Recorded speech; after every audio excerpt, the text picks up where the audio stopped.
It was only Bobby Reagan that gave him a contract. And now, oh no! Adam goes down. Tomac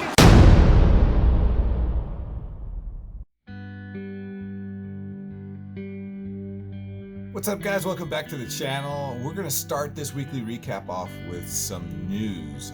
This first bit of news is from motorcyclenews.com. I'll include the link in the description just in case you're a millennial and you don't know how to type. Okay, it looks like Norton is going out of business. So this isn't the first time in the last decade or so that they've ran into some financial woes. Back in 2012, they almost went out of business. And most recently, they went through a huge development investment into the sport bike community. They came out with the V4 SS and the V4 RR in 2016. And, you know, this just sounds like classic mismanagement. They made really good motorcycles, at least in terms of demand. People were buying them up, but they couldn't keep up. They couldn't build them fast enough. And so a lot of people ended up going for cheaper models because the more expensive models, they weren't available. It's kind of pathetic, actually. So, you know, I just chalk this one up to mismanagement. Kind of sad, actually. So here's a couple of pictures of the V4 SS and RR, and you know, in this first picture, we're looking at a lot of chrome, and that's not really to my liking. But if you can get past the chrome and just imagine this bike in another color, it's a good-looking machine, man. It's well designed, at least, you know, aesthetically.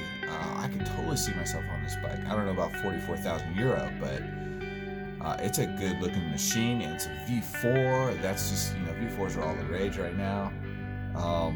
It's kind of sad. All right, we got to move on. All right, next up. Sounds like Valentino Rossi is on the verge of retiring.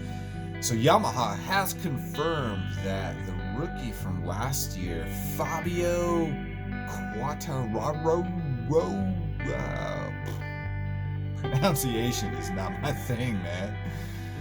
Fabio Quartararo, we'll just go with that, will replace Valentino Rossi in 2021. So, I mean, here's the deal. He had an outstanding rookie season last year on a privateer team, or a satellite team, however you want to describe it. He wasn't on the main MotoGP team. I just can't see Rossi surviving through 2020 and returning for 2021, especially with Fabio officially taking his spot in 2021. All right, this next bit of news is stateside, man. This is local for me. Harley Davidson is producing a 131 cubic inch V-twin, man. So for those of you who live outside of the United States, because I think the US is the only one that uses cubic inches at this point, 131 cubic inches comes to like 2,147 cubic centimeters, I think. Yeah, so essentially Harley Davidson is making a 2.15 liter engine. Wow. Okay, here's where it gets interesting. So this humongous V-twin, still using push rods, makes 131 foot-pounds of torque and 121 horsepower. Those are impressive torque numbers and not bad horsepower numbers. But here's where like the deal breaker comes in for me.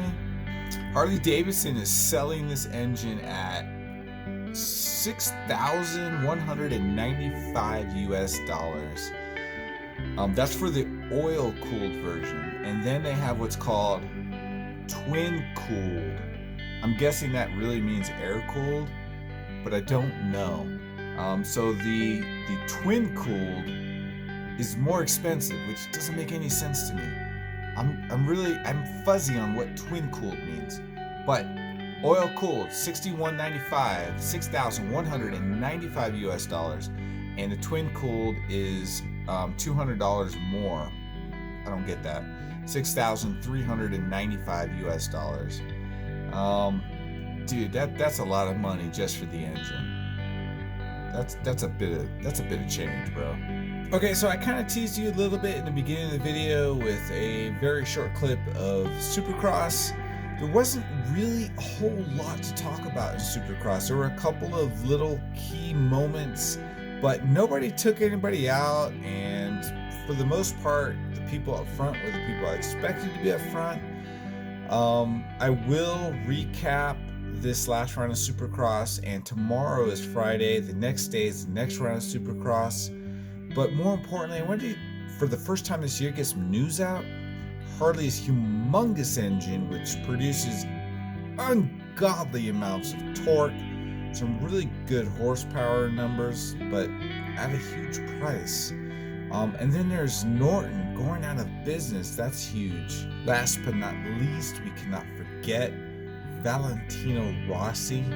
I completely expect him to retire in 2020. I expect him to announce his retirement before the end of the season, and I can't see him coming back in 2021. So, keep the rubber side down, and until next time, we'll see you guys. Have a good one. Bye.